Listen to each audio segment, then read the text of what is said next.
Hi, and welcome to WAVY Digital Desk. My name is Sarah Good. I'm your host, and today we're going to talk with Elena Montello. She's the Development Director at Hope House Foundation. We're going to speak with her about the Stockley Gardens Art Festival that will happen this weekend. It's the biggest fundraising event for Hope House Foundation for the year. We're going to talk about her role there for over more than 20 years and what you can expect to see this weekend. Hi, Elena. How are you? I'm good. How are you? Good. Thank you for joining us. Thank you. I just wanted to talk to you about this event. I know it's a big event, for the community. It's been around since 1984. Can you just tell us, what really draws people in the Hampton Roads area to this event? I think it's the quality of the art and the variety. We have over 125 artists from all over the United States that come to the festival. I also think that the venue lends itself very nicely to the festival. It's in the historic neighborhood in Ghent, and it's very quaint, and people really enjoy that neighborhood feel. It's kind of like we're a family.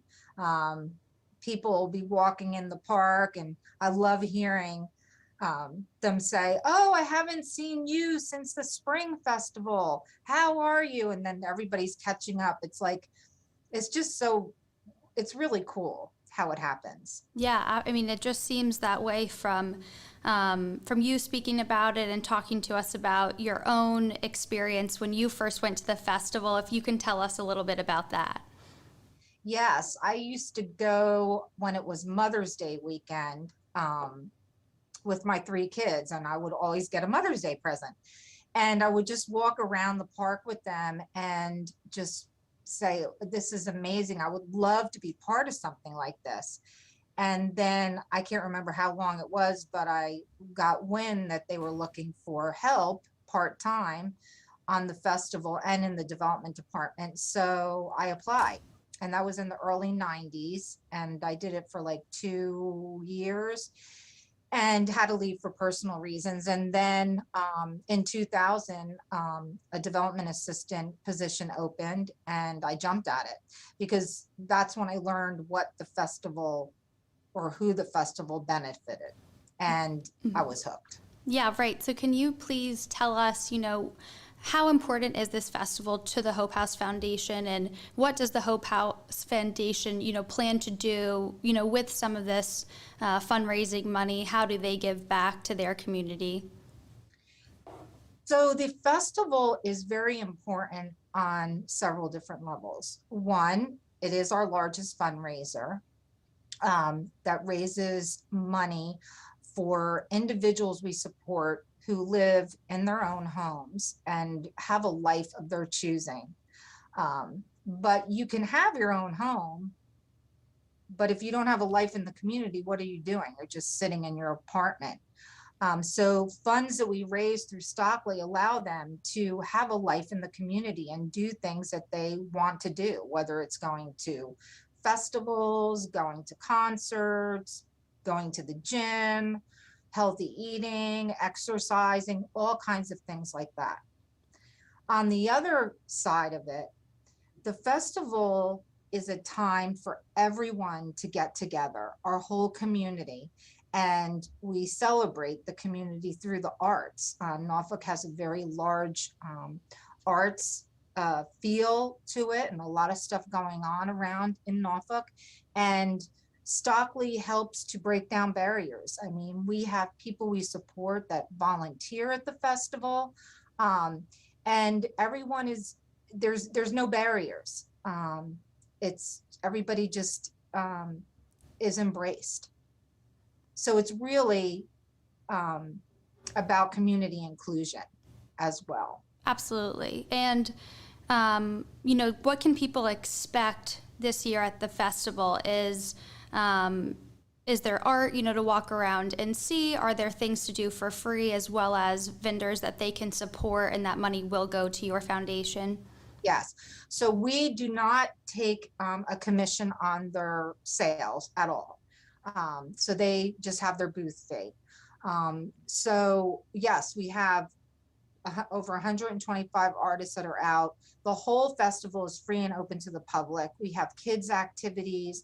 We have live music all weekend long from local musicians.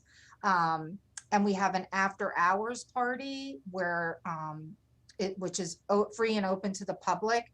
And that's where we present the artists with their awards, because we bring a judge in from out of state.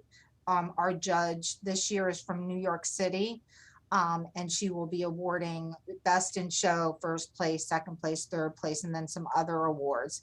So it's a great time for people to come and have some beverage, if you will, and listen to Rachel and the Jellycats, which is an awesome band, and support the artists and also the award winners. You get to meet the artists at the party. So it's a lot of fun. Absolutely. And I know that it might be too late for people to volunteer and help out with this year's foundation, but if they do want to help out with the spring or with the foundation itself, what are the ways that people can get involved? Okay, so we do have the May show in 2023. So we're always looking for volunteers for the May show. We are always looking for volunteers at our thrift store, which is at 1800 Monticello Avenue, right across from Dumars. And you can always go to our website where we list skill volunteer opportunities and other volunteer opportunities that we have. And are those opportunities, would those be on hand, working directly with those that use your foundation in the community? Would those be local to people's neighborhoods? Can they go to Chesapeake and help somebody go to the grocery store, or can they sort of help with tasks on hand? Yeah, it depends on the volunteer position that's available Okay. on the website. Okay, so we'll direct people there, and that website for Hope House Foundation will be included in the article accompanying with this weekend's events. And I just wanted to go back to talking about Hope House Foundation specifically, and sort of its mission and how it had helped those in our community. You touched on it a little bit, that it does help individuals, lead their own independent lives. But can you talk a little bit more about, the diversity and inclusion that you all, hope to seek for the people that you do help in the foundation? Yeah, so we support individuals in their own apartment. We're the only organization in the state providing services this way, regardless of the level of disability. So we feel and we know that people can live successfully if given the right support. And the support is driven by the individual. What do they see their life being like? And then we make it happen. We started an initiative around technology that enhances independence for individuals based on their need. So we want them to be as involved in their community and their life as possible.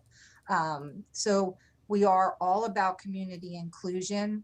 We talked a little bit about it when we were speaking over the phone, that when people talk about community inclusion, that means everyone needs to be included. No one should be disregarded or not included. So it's opening our doors to everyone and figuring out how we can support people. And we do that. And the Foundations Festival this weekend, it's been going on since 1984, as we said. So people definitely feel that mission, in going to that festival and seeing you all out there.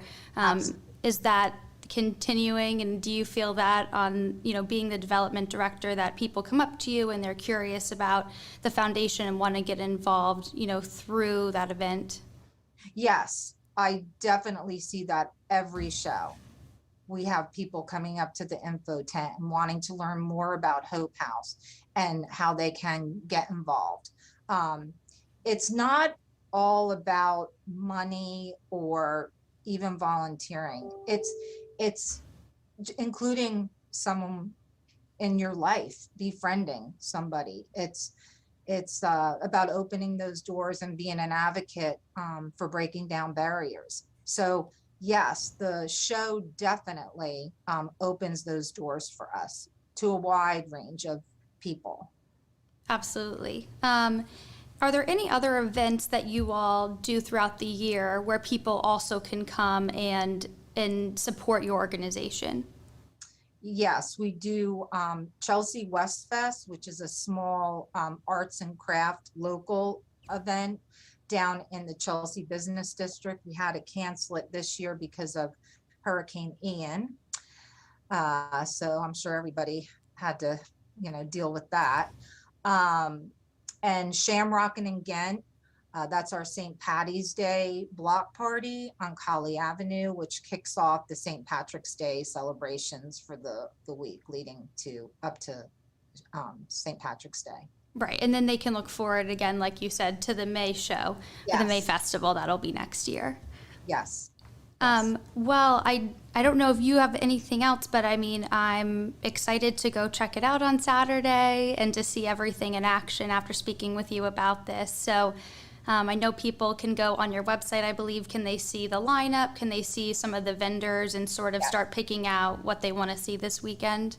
Yes, they can, and they can go to our Facebook page as well. Okay, great. And I think that is also going to be linked in a look ahead at this weekend's event, so everyone can check out that link there.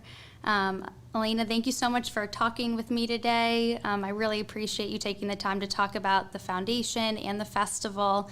So I hope it's going to be a nice weekend, I hope, and so people can get out there and meet people in their community and, hear more about the foundation and get involved. Yes, and thank you so much for this opportunity. It's wonderful. Really appreciate it. Yeah, it was so great speaking with you, and I'll hopefully meet you in person this weekend. Yes, I'll be looking Yes. forward to it. Yeah, thank you so much. Thank you, everyone. Thank you. Thank you for watching on WAVY Digital Desk. My name is Sarah Good. If you want to hear more about the foundation and the garden festival this weekend, please check out our website. We'll have links to everything at a look ahead at this weekend's events, so you can see everything there and have a great weekend.